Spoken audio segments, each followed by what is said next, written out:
Hi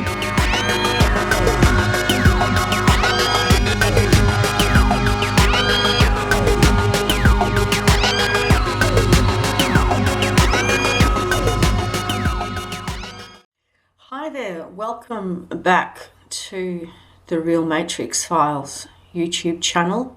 If you've been tuning in recently, you will have noticed there were a few quick uploads in a short period of time to do with the ancient civilizations, namely ancient Egypt. We also touched on Sumeria, Mesopotamia, and the ancient Mayan civilization, and we made a few quite profound but also disturbing discoveries, which may be interpreted as exciting for some. For me, not so much because of the implications, but discoveries nonetheless. And what you will have seen if you've watched those new uploads, those new research files, is that, for a start, the ancient Egyptian hieroglyphs appear to be depicting something not completely different to what we've been told, but something far more obvious than what we have been told. This is not to infer that archaeologists and the people who translate hieroglyphs have done this deliberately, but just that they may have only looked at half of the story and missed the most obvious thing. And what we discovered was that every single hieroglyph in the tomb of a pharaoh, or more broadly displayed on temples, as apart from their more classical storytelling and writing style, which is distinctly different. But these are the main representations of their hieroglyphs on their historical monuments and in the tombs and temples, is quite literally descriptive of the anatomy of the human brain in all of its parts, in intricate detail, including how each individual part connects and what it does in the mind and the body. And that they obviously at some point had done these explorations themselves, and it is something that you could naturally expect from any ancient culture to want to investigate its own anatomy to find out the answer to the biggest question they may have ever had, that we as a modern civilization perhaps don't consider or have any much empathy for. And that is, they had no reference for what the planet was, why the sun went across the sky, why as humans they were incapable of flight or running fast but had these other faculties that the animal kingdom did not. So naturally they have gone within to look for what it is that made them distinctly different from the animal kingdom, and also possibly looking for connections between their inner makeup and the rest of the universe, the world, which to them at that point of time was simply a turning sky and the terrain in front of them. Beyond that, they knew nothing. So they've obviously explored these parts of the human brain to find out what's inside it that gives them sight, that causes them to feel, that causes pain, where the blood's coming from, all of this sort of stuff that even today's medics have to learn. It's not taught to our children in school. It's not even taught in high school.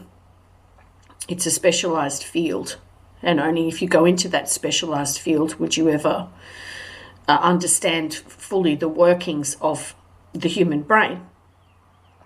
Nonetheless, it's been discovered that each of the hieroglyphs represent a different part of the human mind.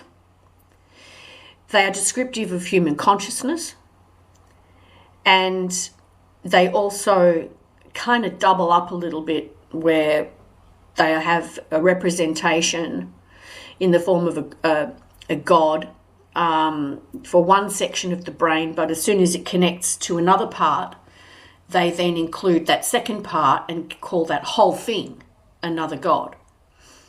The discoveries are quite shocking because of the nature of how obvious they are when you really look at them, and they are consistent as well. It's not simply sort of an apophenic way of trying to match things that look the same. If you look at the actual hieroglyphs themselves, they accurately describe the anatomy. If you correctly identify each hieroglyph as that correct section of the brain, and then look at the way that they have carved them, in the order that they have carved them into stone, it is an accurate anatomical description of the processes in that part of the brain.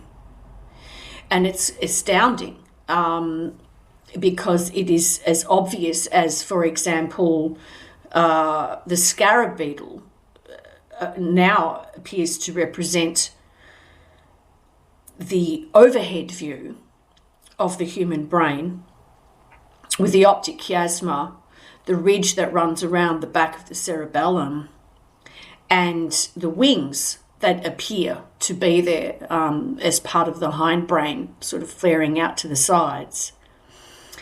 And the three sections of the brain, one with a horizontal line across and another one coming down the centre, which is really the sort of the top of the thalamus once you get inside it. So they have also covered the anatomy of human consciousness essentially from a bunch of different angles. There's the overhead angle, there's the side angle, there's the forward angle. And once we get into something called the epithalamus, which is also sort of loosely called the posterior commissure, which is part of the hindbrain, we find that there is a gland that is this section of the brain. It looks in appearance to be very similar to that of a fetus in gestation at around 5-6 weeks. Obviously, modern radiology and explorations through medicine have been able to peer deeper into this epithalamus and find that within is the pineal gland. When removed, it leaves a small triangular pit, which is to the eye quite obviously a triangle, some type of pyramid in 2D. And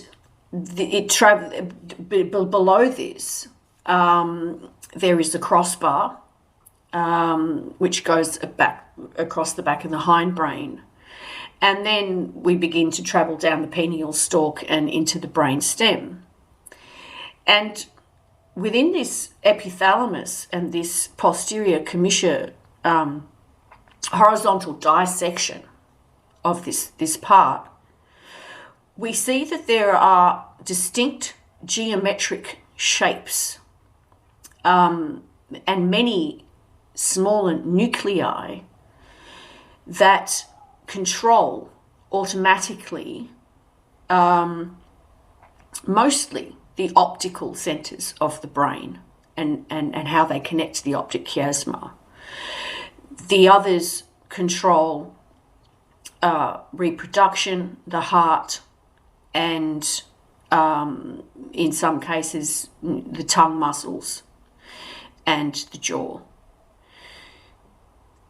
The posterior commissure itself actually enables both sides, both hemispheres of the brain to communicate with each other, which therefore enables sight. Because if you're aware, the right side operates the left hand and the left hand operates the right side. So that we've got a cross signal that happens there, that when we open our eyes, we're then able to see what is being presented to us as a realm.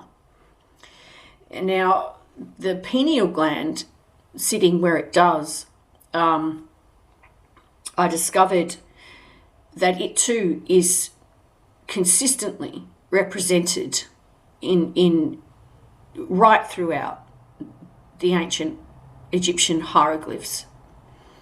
The thalamus is the most popular one that everyone's already familiar with as being highly representative of the Eye of Horus.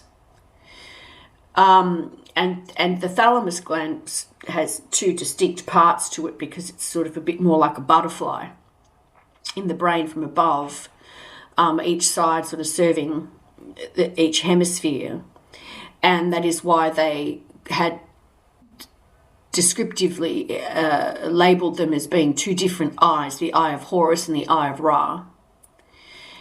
So the thalamus is a big one, and it's usually represented as a circle.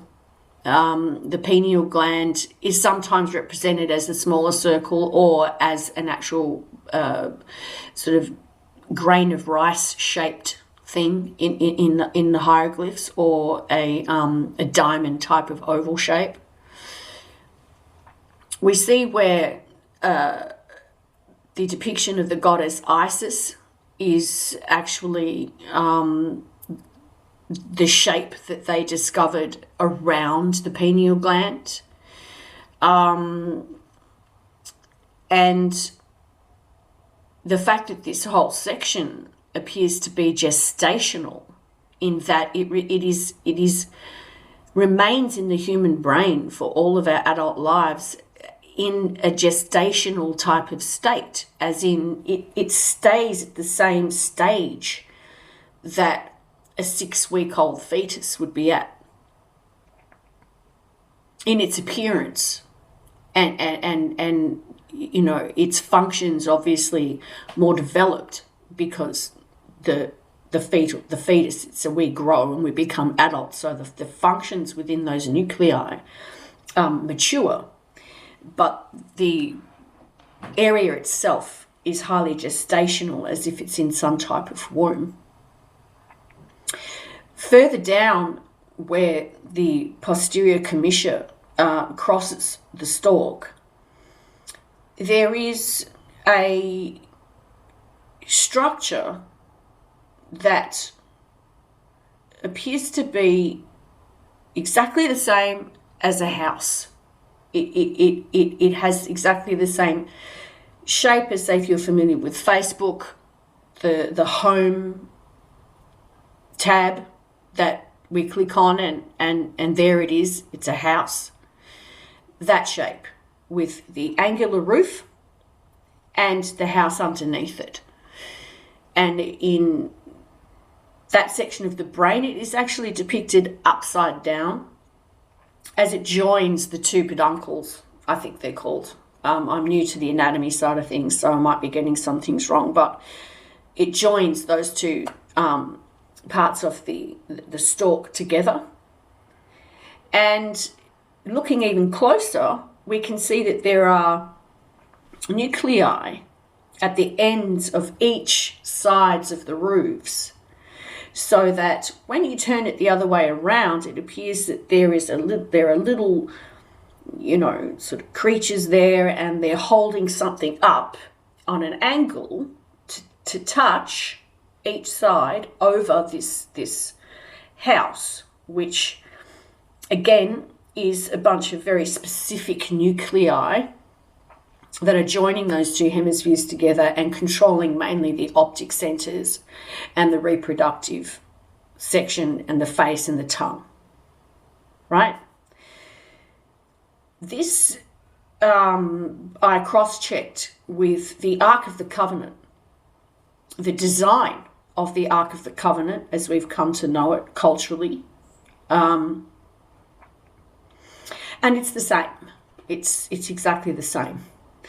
When I looked, cross-checked again with the Mayan culture, and I was prompted, I guess, just through association to look at what is more commonly known as the Mayan spaceman from Palenque, the Divine Lord, his tombstone.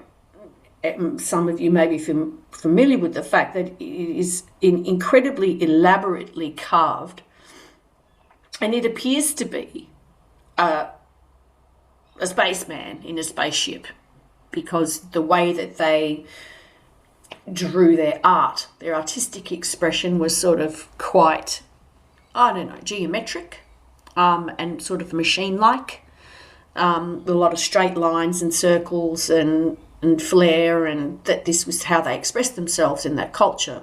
So it comes across looking like it's some type of spaceship without it really meaning to be one.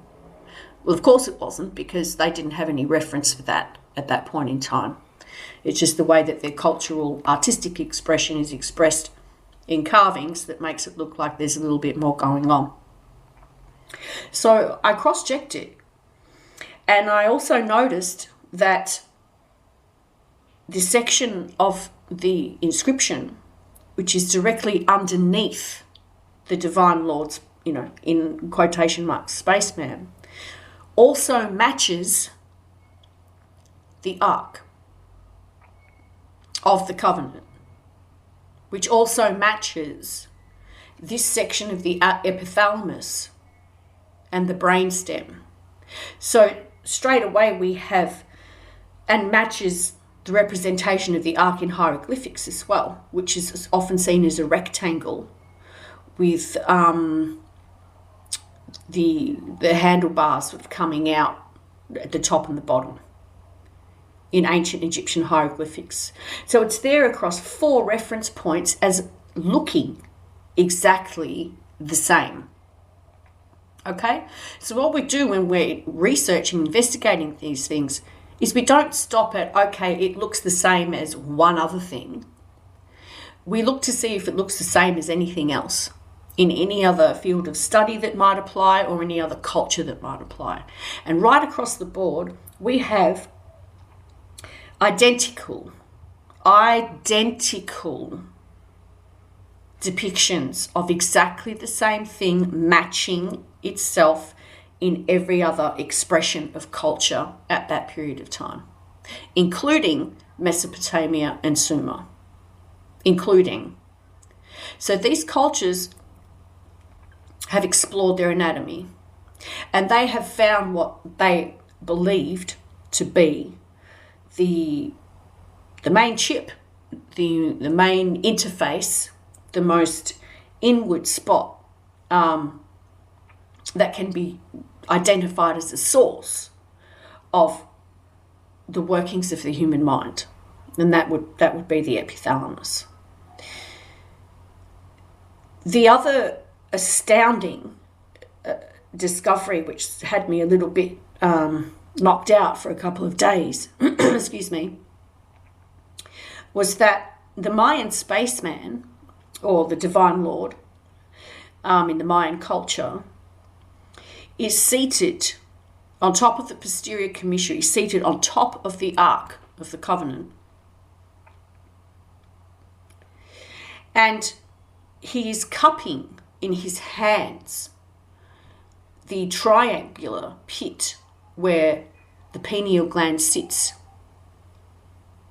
And this is directly similar, identically the same as a modern photograph of the horizontal dissection of the posterior commissure.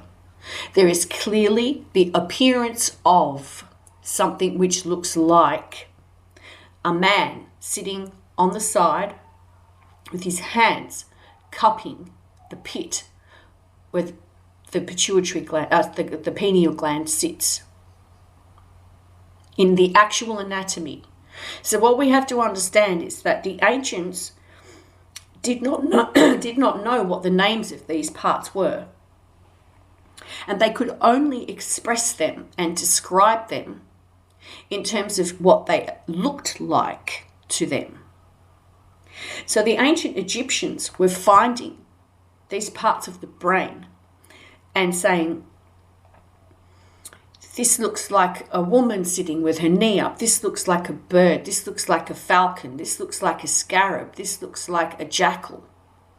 This looks like a etc. And all of these animals and birds that they have used, and right down to the staffs that they hold and the ornamental headdresses that they wear, are all directly representative of these parts of the brain in terms of how they interpreted their appearance to look.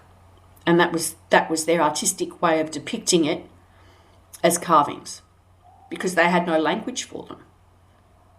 They had no language for them, and it's as if they were actually trying to show other people or us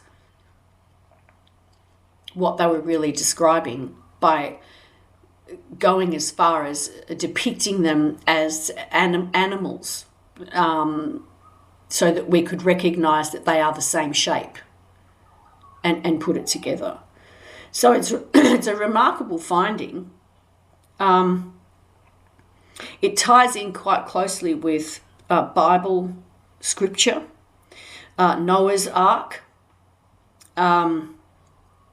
In the Bible, he was described as having blonde hair, skin, a white flesh, and rosy, and his eyes shone like the sun. And if you look at the cross-section of the epithalamus there, that is the man who in appearance seems to be sitting on the throne seat there on top of the ark.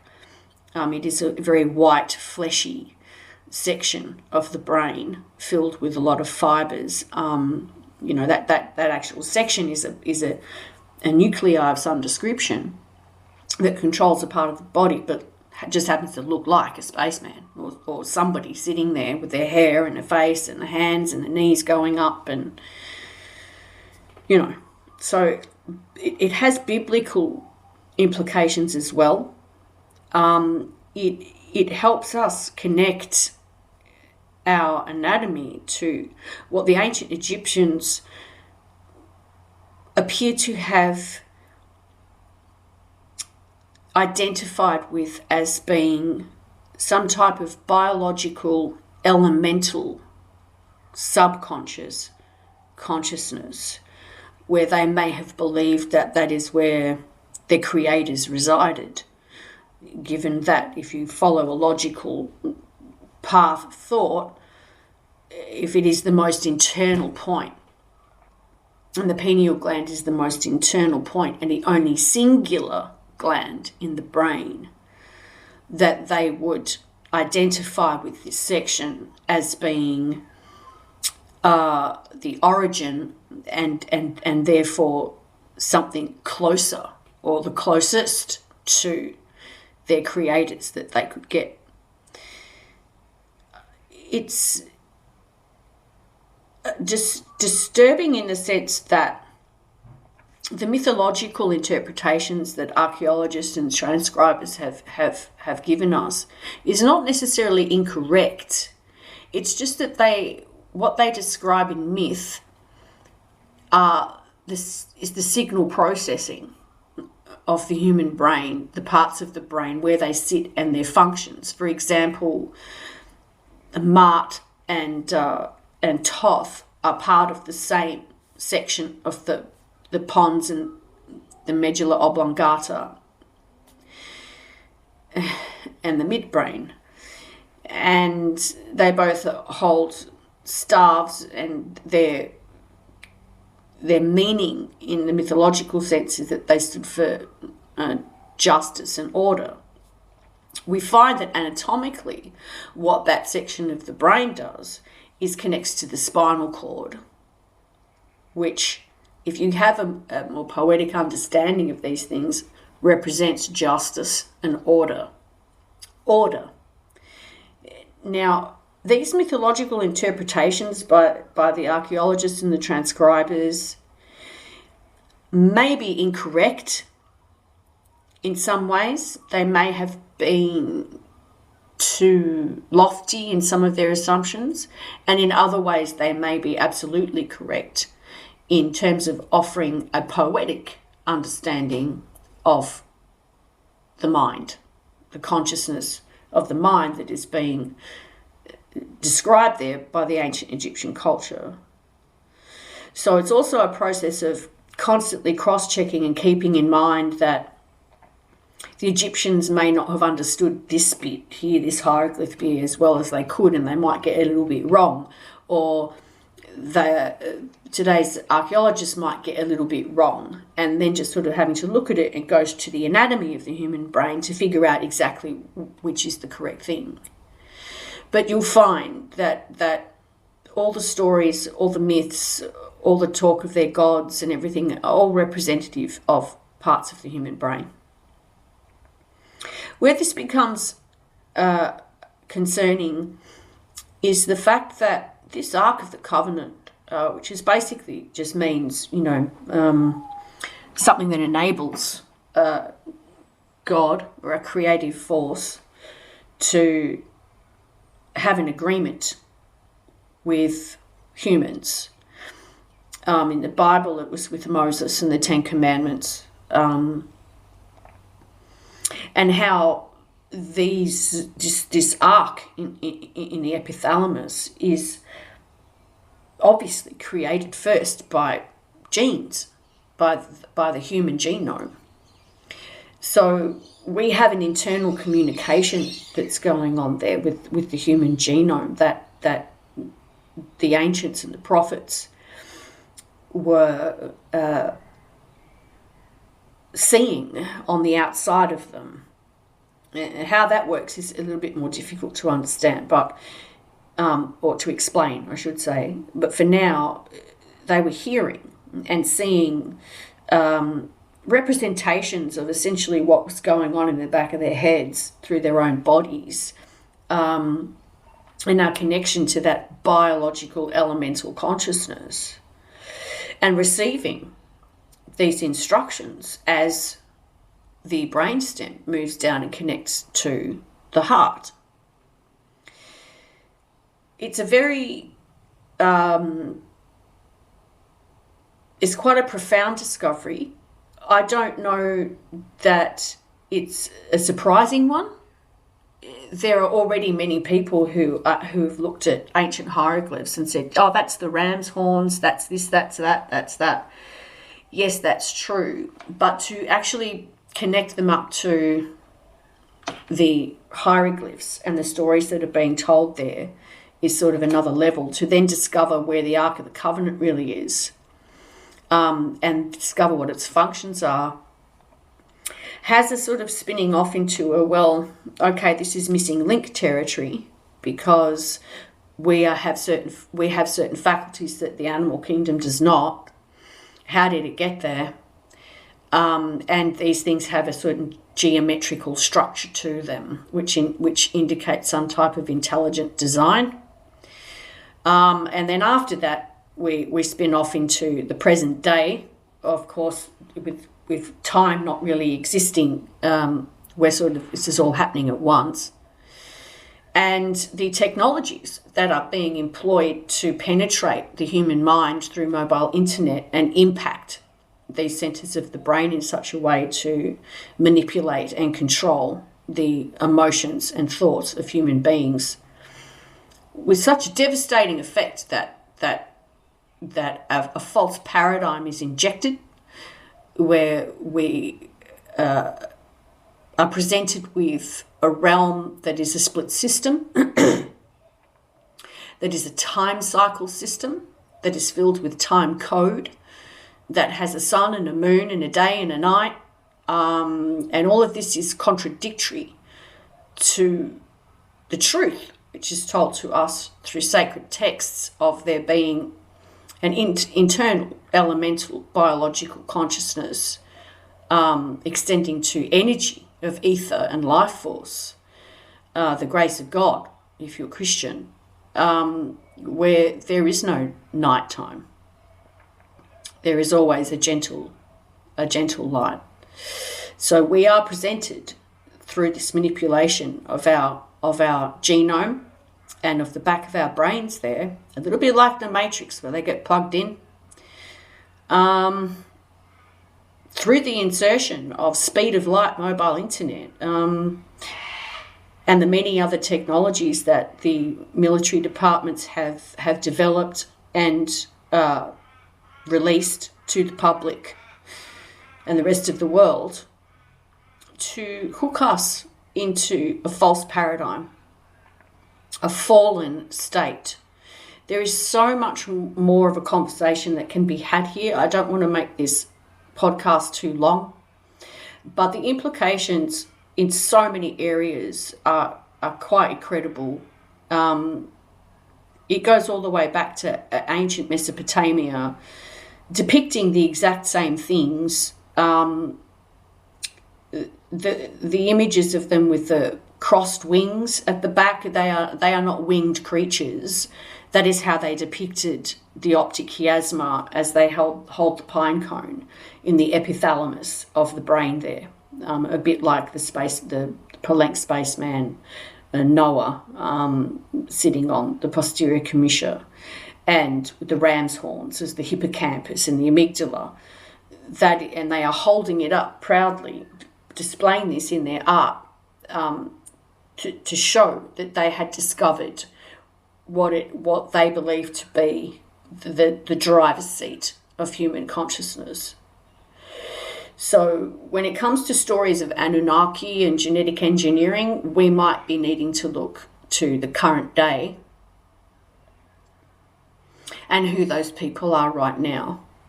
Because any signal that is transmitted at the speed of light enters the timeless realm and impacts our quantum realm, impacts our biology, impacts our genes in a system that is essentially all happening at once, and we only experience a part of this paradigm as it plays out within a time cycle, as it has been aligned with through time code on a vertical time scale and toroidal. It's a lot to try and get your head around, but that's pretty much how it works as far as I can see. And I can't find a flaw in what I've noticed and what I've concluded. There are many theories about the technologies that we're using. The so-called experts who want to lie to us through the internet say, 5G doesn't hurt you. Yes, but this frequency is different to this frequency and it doesn't affect it, and it doesn't affect the human body, and it's all rubbish because we're all part of the same energy system, and there are multiple frequencies at once getting blasted everywhere all over the planet 24/7. We also have satellite systems which are being deployed, up to 50,000 Starlink satellites for mobile internet, to lock us in even harder into the fallen state as humans of flesh and blood that are only here to feed corporate interests, essentially. Their war against nature and women even is obvious by this point. The internet is being used by the CIA and other agencies to abuse our children and everyone on it. It's called trauma-based mind control, to force the caving in of human consciousness so that it does not connect with its internal realm, to induce transhumanism, digital ID, smart cities, and all of this completely childish, meaningless, satanic stuff. None of it has meaning. All of it is part of the fallen state. None of it has a positive, productive purpose for anybody except the idiots who think that they're clever. And it really just gets down to that. It's a very sad time that we find ourselves in when a billionaire, the richest man in the world, managed to appear likable enough to get himself millions of what appear to be fanatics, which is very dangerous, form his own little cult, take over a social network, lethally rebrand it with an X to smack us about in the optic chiasma, produce holograms in the sky and false projections of ghost ships, or otherwise known as UAPs, wreak havoc with our weather systems, cause tornadoes, cyclones, tropical cyclones and hurricanes, burn Maui to the ground and intensify the type of heat that we experience when we experience heat and the type of cold that we experience when we experience cold.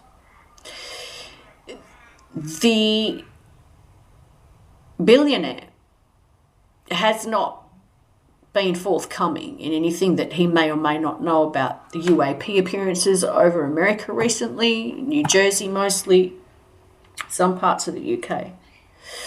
I believe because he's aware that his Starlink satellites are causing it, that his network is causing it, that he's already under close inspection for having essentially hijacked the United States government, the White House, through abuse of power by weaponizing his network for political gain. And he's an unelected person heading a new department which has no paperwork and hasn't been officially written in to the United States government, and he's not even been nominated or passed the nomination process. And we're really sort of looking at a Lex Luthor type of character. I mean, he's already been described as this. But where he sits in terms of the assault on our children and on our youth and on the human consciousness and the human mind is in stark contrast to his original outcry for saving the light of human consciousness. Well, the exact opposite is happening. He's killing it. And the hypocrisies are astounding, and he shows no sense of regard for higher powers, elemental consciousness, nature. As far as I know, he's not a philanthropist. There's nothing that he does that he won't get something out of. And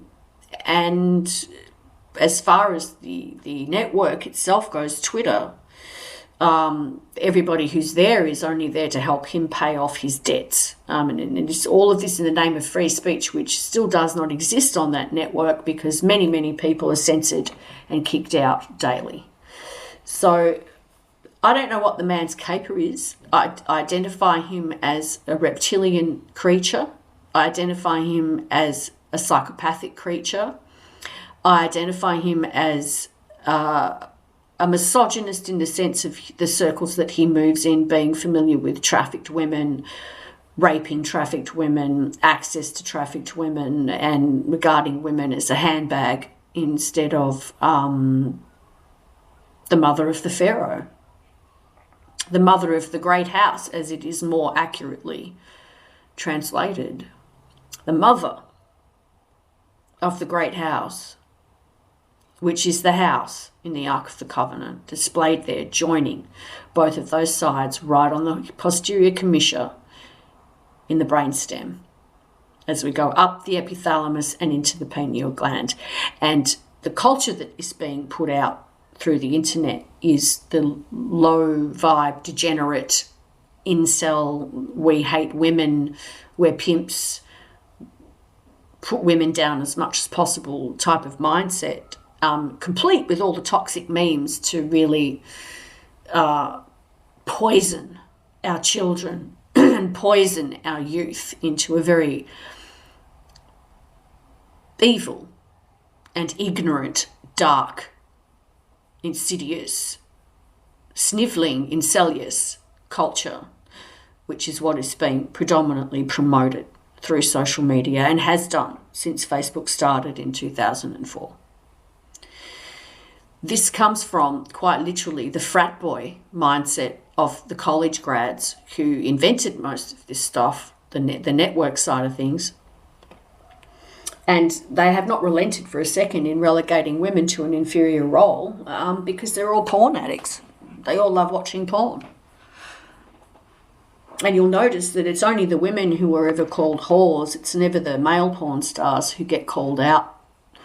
They're absent as they are during procreation. The father is never in that picture. It's always being blamed on the female. And this is the culture that they're putting forward because the Ark of the Covenant has no penis. It is the human womb. It's the womb.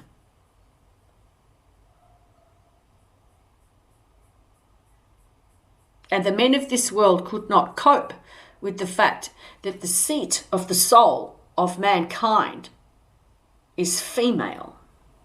And despite the fact that genetically we already know this, 2 X's is the default setting, female. It only ever becomes an XY after fertilization.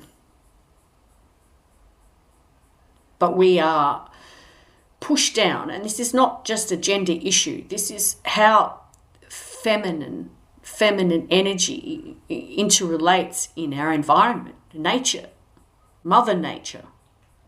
And man's war against nature is man's war against women. And we have a culture of young women who have been brainwashed and indoctrinated into becoming the exact thing that these types of men want them to be, which is OnlyFans stars. And still, it's the girls who are getting blamed for it. So what we have is a very overt and obvious attempt to squash higher consciousness, evident in how they abuse women on the internet and where they place women in society. That is what it means. So for the CIA or any other intelligence agency to be releasing memes and videos and allowing abuse and porn and all of this sort of stuff on a global interface that's plugged into our brains is really quite a hideous and disgusting assault on humanity. Their own mothers, their own sisters, their own daughters. And that's where it is. I guess the good news is that if you unplug, you unplug. And that there is no death. There is only death of the physical, and it is in their pathetic reptilian state that they cling to the life of the physical body for the fun of it, I guess, whereas it is a strictly temporary state, and that it is only the elemental consciousness and the energy that we have through the etheric substance of consciousness that is real and everlasting, and this is stated across all sacred texts. But they insist on trying to force everybody to worship the false paradigm. They can't even, these ancient cultures lasted for 3,000 years. Ours can't even, it has to struggle to try to survive for 200-300. They can't manage our climate. They've poisoned the environment. They've poisoned human beings. They've abused human beings. Their crime is rampant. The United States has like 10 times as many serial killers as the next 10 countries on the list. I mean, they are a mass media nightmare. They broadcast all the time. They basically built their modern civilization off military technology, radio broadcasts, television programs, and then movies, which I enjoy. I think they should stay on the big screen and not get blasted into TV sets and through the airwaves. But this is what they've done, and it's all to suit the tech agenda, with IBM being foremost in the early days behind it as they develop the first tax collection system for the Internal Revenue Service in the United States. They invented the barcode, which is now slapped on everybody's birth certificates. They've infected every shop and store with computers, every supermarket with self-serve. I mean, they try to roboticize everything. They put the cameras in the streets. They con law enforcement. They con government into buying their technology constantly, only to make money. And all of these things that they invent have no actual justification for their existence. None of the technological state has a justified reason, an excuse or a good reason to actually exist. They create demand through sophistry in marketing, get everybody on board, and then pretend that it's now a human right. You have to have access to the internet. Or everybody has to have a phone. Everybody has to have this. Everybody has to have that. No. The invention itself does not have to exist.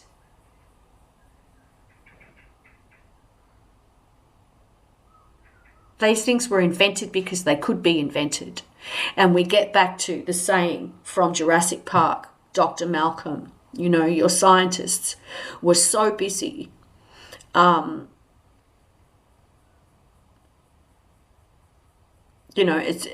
with what they could do, that they didn't think about what they shouldn't do. That's not the exact quote. I can't think of it right now, but along those lines. They never questioned whether their inventions were ethical. They didn't care. They just saw an easy buck. Well, look where it ends up. Look where it ends up. The country with the biggest army in the world. Sitting high and pretty, living off everybody else through their internet. Living off everybody else through their internet like parasites. Living off everybody else. And I don't want to get into a political discussion because it's not about that. We're talking about technology and what the American culture has inflicted on every country on this planet. A total lockdown of human consciousness, a total disempowering of the human being. And all they've gotten out of it, all they've been able to produce is a broken society that they're constantly having to try to fix at a political level. Meanwhile, the top 1% get richer, and it's those guys that Elon Musk is among. He's at the very top. So it's quite baffling to me how anybody could possibly fall at the feet of Elon Musk. He didn't even earn it himself. Mostly, he was born into it. So he's also a privileged one. It's really quite fascinating times we're in, becoming very frustrating. But the exciting thing is that we've discovered the Ark of the Covenant. There may be a physical one out there somewhere, buried somewhere, that was built. I can't tell you where that is. It might be in Egypt, or it could be in Israel, but it won't be much further away than that. And the fact that the hieroglyphs, this ancient Sumerian culture, the ancient Mesopotamian culture, the ancient Mayan culture, even the Aztecs, all communicated through their art, their discovery of this part of the human brain. And it's just as a gestational autonomic interface that causes a human to be human in sight and its five senses. And that somewhere in there is the realization that if we close our eyes, what we're seeing goes away. It's only when we open our eyes that we see what is in the back of our heads, projected outward. The icing on the cake is that on the NASA website from a while ago, they showed a picture of the local cloud of our Milky Way galaxy, and guess what it is? The Eye of Horus. Bold as you like, right in our face. Nuclear fallout from a nuked thalamus. We're just only 99% sure of whose nuked thalamus that was to spin life energy into its lowest vibrational state of matter and create a false paradigm through the minds of humans, not at the minds of humans, through the minds of humans using telecommunications frequencies. They are the Anunnaki, AT&T. The telecommunications overlords are the Anunnaki, genetically engineering the human race at a quantum level, multiple frequencies at once, attacking every single organ in the human body all the time by Wi-Fi, 5G, mobile internet.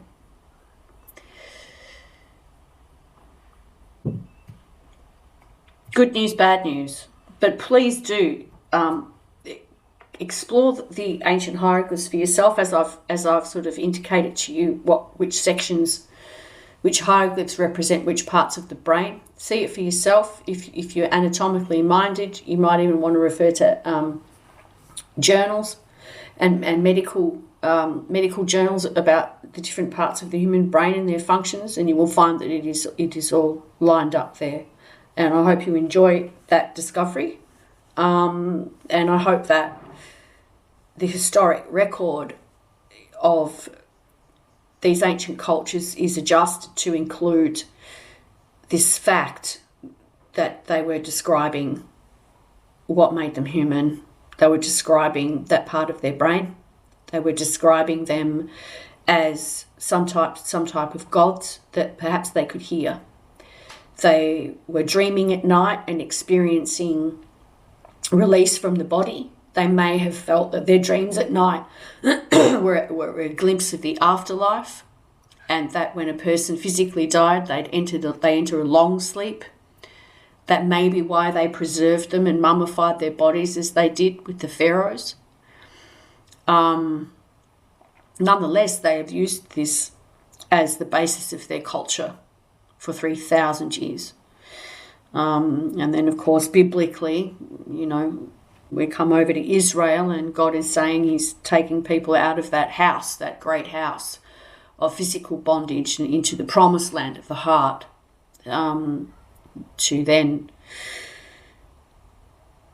hopefully advance humanity's understanding of what we are into being of a loving grace, as was evidenced with Yeshua, Jesus Christ, and the message that he imparted, which of course is known by many as a divine feminine message, that most of the world has turned their back on. None more so than the overlords, for whom money, the snake in the Garden of Eden, is their top priority, and they just simply can't even figure out how to run a world without it. It's really quite remarkable.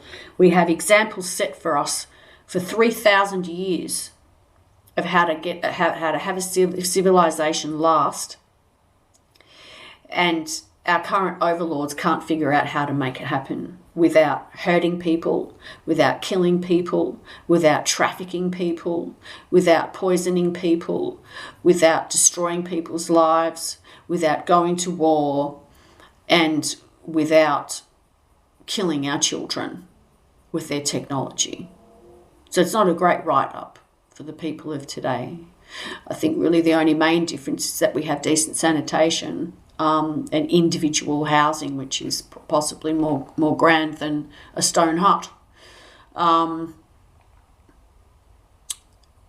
when it comes to longevity, we're not doing so great. The ancients did, and our overlords never talk about them. Do you notice that? They never, ever talk about the ancient civilizations. Not once do they ever mention them. Why? Well, because that's where their little Freemasonic skull and bones cult get off, with their ram's horns hand signal and their skull symbolism. These are all evident in the epithalamus and the pineal gland. This is what they're worshipping. It's if they're in some secret little club that they know the secrets of the human brain, they know the secrets of the Ark of the Covenant, and that's their little cult get off. So they go and do the human sacrifices like the Aztecs did and blah, blah, blah, because they're in charge and they've got power over the flesh, and they're just a bunch of frat boys. They have nowhere near the regality, the majesty, the depth of consciousness, the understanding, the appreciation, the dignity, integrity, and respect of the ancient pharaohs. That's why they don't mention them, because by comparison, these men are utterly tiny parasites, and they know it. That's it from me for today. Thanks for tuning in. Please have a look at those more recent files. Slow them down a little bit if you like. I try and put each image up for about 12 seconds. I figure that's probably enough time to get an idea of what you're looking at. But go back and have a look at them again. Feel free to pause on every image to take your time looking at what's being presented to you, and do more of your own research. Hit me up in the comments if you want to share anything with me. I can't say that I will be able to get back to you straight away. I check that sort of stuff maybe once a week, so if you wouldn't mind being patient, that'd be great. Otherwise, at the moment, I have an active Twitter account. I don't know how long it will be active for. I usually get suspended out of the blue without any warning for reasons that are beyond my comprehension, possibly to silence, most likely. But the URL, the @ for that is Pilot Beacon Here, PILOTBEACONHERE, @ Pilot Beacon Here. On Twitter, if you want to drop by. At the moment, 0 followers because they've sidelined me. I've been under surveillance, and they are directly making sure that what I'm saying doesn't get out. That's the truth of it. It's no longer an assumption on my part. It's happened for years and years, and more intensely and significantly since I started doing the Real Matrix files in 2016. 8 years later, we get to the bottom of the little chip in the back of our heads having a geometric structure. It's intelligently designed and appears to have been placed there by some type of future incursion in the substance of the universe, the airwaves, the energy that we inhabit through computer code. That gets back to IBM. You can read about that in the books, Lights, which is a fictional retelling, and Simulation, the transcripts, which outlines the whole thing and shows you the coding of this split system realm that we see around us today. Thanks for tuning in. I'll catch you next time.